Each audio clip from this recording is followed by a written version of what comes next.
Hello friends, our today's topic is linear acceleration and speed while pure rolling down on a inclined plane. जे आपला object असेल like a sphere, cylinder, solid sphere असेल, solid cylinder असेल, ring असेल, hollow sphere पण असू शकतो. असं रोलिंग ऑब्जेक्ट असेल, प्युअर रोलिंग डाऊन आहे. कशावरून तर इन्क्लाइंड प्लेन, असा एक प्लेन असेल इन्क्लाइंड तिरपा, आणि त्याच्यावरून आपला ऑब्जेक्ट आहे तो असा रोल होत होत होत खाली येणार असेल.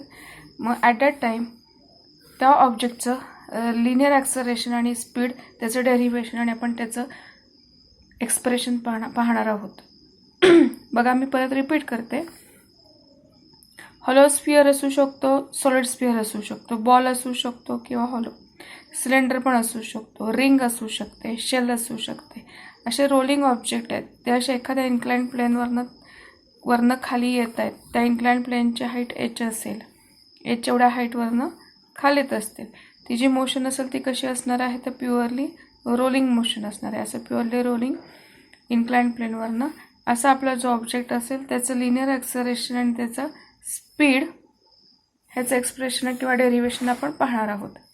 मग आता डायग्रॅममध्ये जर साधी सिंपल डायग्रॅम आहे की हा इन्क्लाइंड प्लेन आहे. इन्क्लाइंड म्हणजे काय आहे तर तिरपा, की त्याने हॉरिझॉन्टलशी थिटा एवढा अँगल केलेला आहे. सो थिटा काय असणार आहे, inclination of the plane with the horizontal. मग आता हा आपला ऑब्जेक्ट आहे, त्याचा रेडियस आर आहे, सर्क्युलर आहे ऑब्जेक्ट, रोल होणार आहे. So r is the radius of the rolling object. H is the vertical distance. V is the linear speed of the object. M is the mass of the rolling object. मग during its motion, object roll होणार आहे from this point to this point. It will cover a distance. That distance is denoted by the letter S. So S is the distance traveled by or distance traveled along a plane by the object.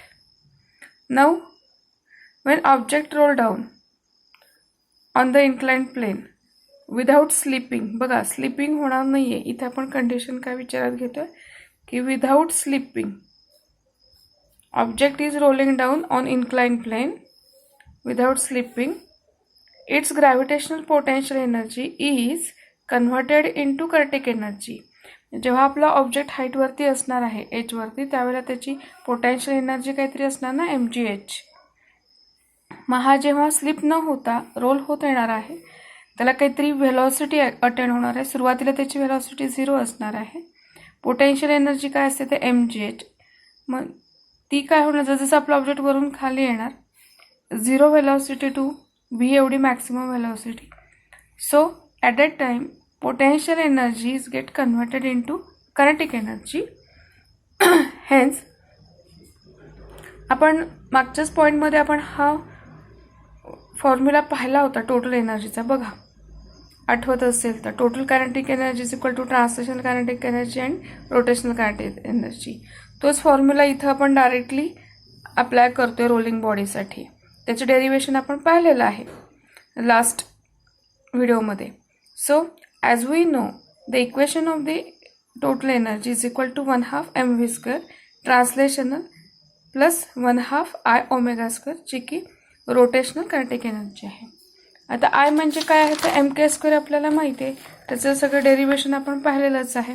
So directly एनर्जीचा formula काय होणार आहे तर E is equal to 1/2 mv² into bracket 1 plus k² upon r², where k is the radius of gyration, r is the radius of the rolling object. Now in this case potential energy is converted into kinetic energy. मग इथे एनर्जीसाठी आपण काय केलेलं आहे, mgh घेतलेला आहे. So it is this energy, kinetic energy is equated with the potential energy. Hence potential energy mgh is equal to 1/2 mv² into bracket 1 plus k² upon r². आता इकडचा m लेफ्ट हँड साईडचा right hand साईडचा m cancel होणार आहे. So gh is equal to 1/2 v² into bracket 1 plus k² upon r². आणि आपण expression किंवा derivation कुणासाठी पाहत होतो, लिनियर स्पीडसाठी. हेन्स हा फॉर्म्युला जर आपण सॉल्व्ह केला तर we will get the formula for the speed is equal to v is equal to √2gh divided by bracket 1 plus k square upon r square bracket complete. परत स्पीडचा formula repeat करते आहे. Speed is equal to v is equal to under root g h upon 1 plus k square upon r square. During rolling motion or rolling object travels distance s which is equal to h upon sin of theta. बघा जर आपण trigonometry इथं apply केली तर इथे बघा sine theta is equal to काय येणार h अपॉन s, म्हणजे this distance divided by hypotenuse. So h is equal to काय येणार आहे s साइन थिटा और s इज इक्वल टू काय येणार आहे तर h upon sine of theta. So during rolling object travel a distance s is equal to h upon sin theta. Therefore its linear velocity is increased from 0 to v, कारण object सुरुवातीला height वरती आहे आणि तो role होत होत खाली येतोय, त्यामुळं त्याची इनिशियल लिनियर व्हेलॉसिटी 0 असणार. इनिशियल व्हेलॉसिटी 0, तो खाली आला त्यावेळेला त्याची फायनल व्हेलॉसिटी v, म्हणजेच तिथं चेंज इन व्हेलॉसिटी झाली. चेंज इन व्हेलॉसिटी झाली म्हटल्यानंतर तिथं ॲक्सलरेशन आलं. Therefore acceleration, linear acceleration of a rolling body a, आपण इथे काय करणार आहेत कायनेमॅटिकल इक्वेशन ट्रान्सलेशनमधला यूज केलेला आहे. Twice a s is equal to v square minus u square. V is final velocity, u is initial velocity. इथे initial velocity किती आहे तर 0 आहे. देअरफॉर एसची जी व्हॅल्यू आहे ती इथून टाकलेली आहे h upon sine of theta. So 2a into bracket h upon sine theta is equal to v square minus 0. So 2a is into bracket h upon sin theta is equal to 2gh upon 1 plus k square upon r square. इथं काय केलेलं आहे तर बघा हा जो व्हीचा formula आहे V तो सबस्टिट्यूट केला आणि व्हीचा स्क्वेअर आहे त्यामुळे रूट इथे निघून जाणार आहे. मग ह्याच्या हा फॉर्म्युला सॉल्व केल्यानंतर इथे 2 आणि 2 कॅन्सल होणार आहे आणि we will get final equation for the linear acceleration small a is equal to g into sine of theta divided by 1 plus k square upon r square. हा लिनियर ॲक्सलरेशन कोणाचा आहे तर रोलिंग ऑब्जेक्टचा आहे. Rolling object rolls on an inclined plane. Inclined प्लेननं हॉरिझॉन्टलशी काही angle theta केलेला असेल अशा रोलिंग ऑब्जेक्टचं ॲक्सलरेशनचा हा फॉर्म्युला आहे. With this help formula we will be able to solve the problem.